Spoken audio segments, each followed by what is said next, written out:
स्वामी विवेकानंद शाळेत राजमाता जिजाऊ व स्वामी विवेकानंद जयंती साजरी। शाळेत विद्यार्थी व मान्यवरांचे भाषणे झाली। विद्यार्थी आपल्या आई वडिलांचे पादपूजन केले।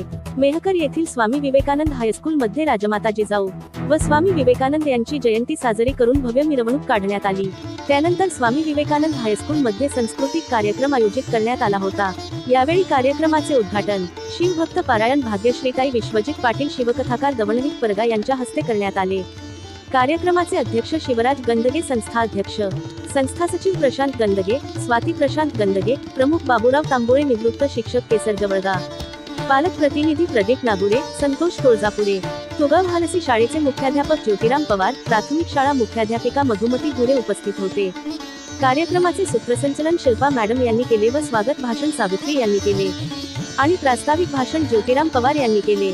शिवकथाकार भाग्यश्री पाटील यांनी आध्यात्मिक माहिती विद्यार्थ्यांना सांगितली। बाबूराव तांबोळी यांनी विद्यार्थ्यांना शैक्षणिक बदल माहिती दिली। अध्यक्षीय भाषणात शिवराज गंदगे यांनी शाळेची पुढील वर्षांपासून नवीन शाखाचे उद्घाटन करण्यात येणार अशी माहिती दिली। महादेव स्वामी यांनी आई वडिलांचा पादपूजनाचा कार्यक्रम घेतला। यावेळी शिक्षक दत्तात्रय स्वामी, पत्रकार भीमराव बिडवे, बालाजी सूर्यवंशी, माधव गंदगे, इफत्तकार पटेल, दत्ता सूर्यवंशी, किशोर कांबळे, प्रवीण गायकवाड, शिक्षका मधुमती, साधना, सरोजा, राजश्री, राजमाता रोहिणी, शिल्पा, भाग्यश्री, सुशीला आदी शिक्षक शिक्षिका व पहिली ते 10वीचे विद्यार्थी, पालक व नागरिक खूप मोठ्या संख्येने कार्यक्रमाला उपस्थित होते।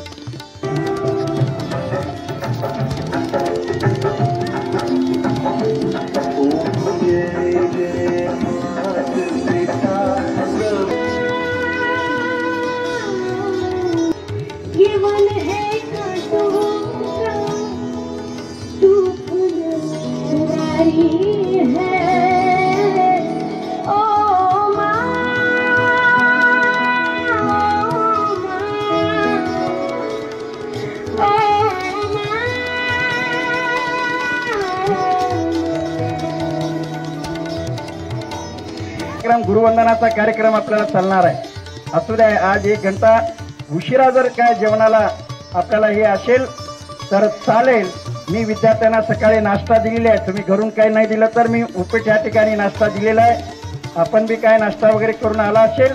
पूजा झाल्यानंतर प्रसाद करणं हे गुरुवंदना कार्यक्रमाचं आपलं काय महत्त्वाचं आहे। म्हणून जास्ती न बोलता आम्ही जे कार्यक्रम आयोजित करत आहे हे केवळ तुमच्यासाठी आहे, तुमच्या पाल्यासाठी आहे। हे संस्कार विद्येसोबत सोबत संस्कारित बनावं म्हणून कोणीतरी कुठेतरी म्हणलेलं आहे, शिक्षणापेक्षा संस्कार मोठा आहे, शिक्षणापेक्षा संस्कार मोठा आहे, व्यापारापेक्षा व्यवहार महत्वाचा आहे, देवापेक्षा माता पिताजी हे महत्वपूर्ण आहेत। याची जाणीव ज्याला असेल त्याच्या जीवनामध्ये केव्हाही कष्ट येणार नाही, केव्हाही कष्ट येणार।